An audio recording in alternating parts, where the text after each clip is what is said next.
Eu e minha dupla Giovana vamos falar sobre os artigos 148, 149 e 149-A do Código Penal. Bom, o primeiro artigo, que é o 148, em seu caput ele diz: privar alguém de sua liberdade mediante sequestro ou cárcere privado. Antes de mais nada, é bom a gente diferenciar o sequestro para o cárcere privado.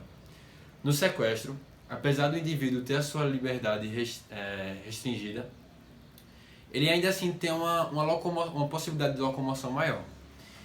A gente pode, como exemplificar, um indivíduo que ele é preso em uma fazenda, mas ele pode transitar entre os cômodos da fazenda, entre os hectares, mas ainda assim ele não pode sair de lá.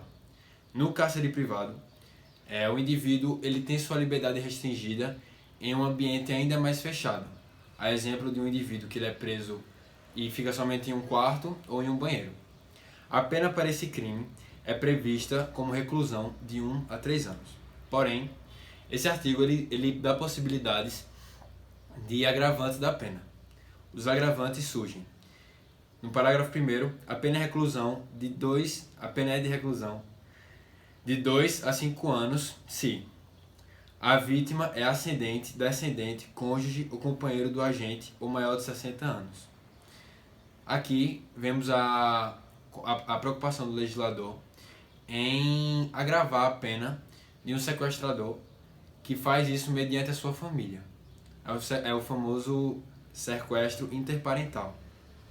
Isso ocorre devido às pessoas que estão na sua família terem uma presunção de maior generosidade, uma maior afetividade e por terem um acesso direto à vítima.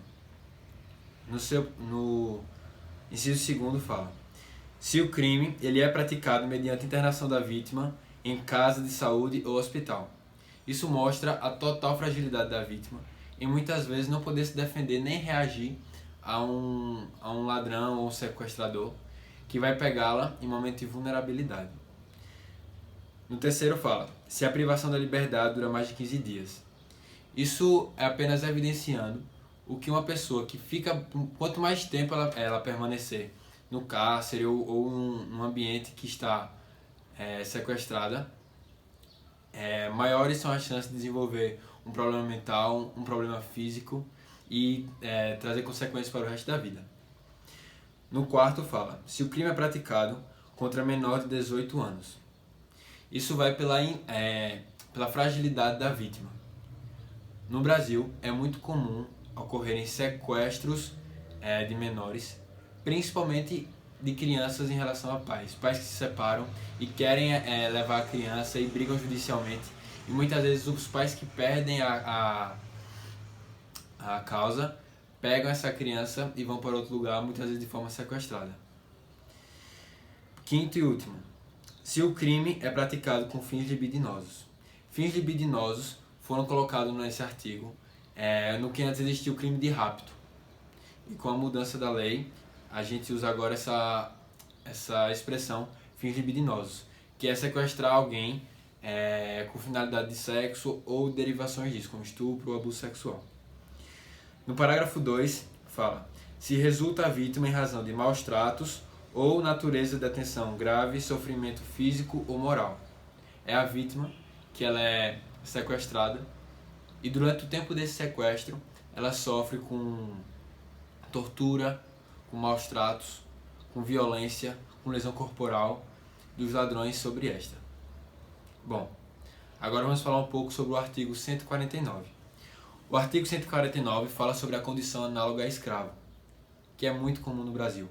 Apesar da lei, a Lei Áurea, da Princesa Isabel em 1888, abolir a escravidão no Brasil, ainda hoje, infelizmente, vemos isso ocorrer, principalmente em locais que dizemos que são subempregos. O artigo 149 diz: reduzir alguém à condição análoga à de escravo, quer submetendo trabalhos forçados ou a jornada exaustiva, quer sujeitando a condições degradantes de trabalho, quer restringindo por qualquer meio sua locomoção em razão da dívida contraída com o empregador ou preposto. Isso é o caso, de um empregado que ele muitas vezes não tem a carteira assinada, apesar no Brasil existir muitas leis trabalhistas, O empregado ele não tem os seus direitos atendidos e o patrão muitas vezes usa de meios ilícitos para manter o empregado a trabalhar de uma forma forçada e de uma maneira que não está prevista em lei. Em seu parágrafo, a pena para esse crime é a reclusão de 2 a 8 anos e multa, além da pena correspondente à violência. O parágrafo 1º diz: nas mesmas penas incorre quem? Inciso 1º. Cesseie o uso de qualquer meio de transporte por parte do trabalhador com o fim de reter no local de trabalho. Isso é o caso de um empregado que ele mora muitas vezes mora longe do seu local de trabalho e o empregador, sabendo disso, faz com que ele fique impossibilitado de pegar qualquer meio de transporte, seja um ônibus, uma carona, um carro, para poder mantê-lo nesse lugar e assim poder trabalhar, garantindo sua mão de obra de maneira ilícita. No inciso 2º fala: mantém vigilância ostensiva no local de trabalho ou se apodera de documentos ou objetos pessoais do trabalhador com o fim de retê-lo no local de trabalho. Mais uma vez, a finalidade é reter o empregador no seu local de trabalho para que de lá ele não possa sair e fique sempre à mercê do patrão. Nesse inciso 2º, a vigilância ostensiva pode ser um trabalhador, por exemplo, que trabalha em uma mina e por ter o chefe, ele fique, não sei, se o dia, a jornada de trabalho deve ser 8 horas por dia, esse trabalhador muitas vezes trabalha 15 com constante vigilância para ele não descansar, ele não tomar medidas que possam ser boas até para ele, como alimento, como hidratação, etc. Em consideração o triste passado escravocrata no Brasil, o legislador optou por determinar que a pena seria acrescida em até metade caso o crime fosse motivado por preconceito de raça, cor, origem, religião ou etnia. Além disso, o trabalho infantil é uma questão extremamente preocupante no Brasil. A título de exemplo, de acordo com os dados da Pesquisa Nacional por Amostra de Domicílios, em 2016 havia 2,4 milhões de crianças e adolescentes de 5 a 17 anos em situação de trabalho infantil, que representa 6% da população da faixa etária, que é de 40,1 milhões de pessoas. Essa estimativa tem que ser levada em consideração e por isso o legislador optou por também aumentar em metade a pena do crime do artigo 149 que tivesse como sujeito passivo uma criança ou adolescente. A globalização foi um marco que trouxe inúmeros benefícios para a humanidade. O rápido desenvolvimento tecnológico após a Revolução Industrial facilitou o intercâmbio de produtos e serviços e aumentou o padrão de vida de muitas localidades do globo. Os ricos do século XVIII na Inglaterra, de acordo com o economista da escola austríaca Ludwig von Mises, não viviam tão abastados como vivem odiernamente os cidadãos médios ingleses. No entanto, nem tudo no mundo pós-capitalismo são flores. Ao passo que trocas voluntárias benéficas ocorrem, infelizmente não deixam de existir crimes que violam indivíduos e o corpo social como um todo.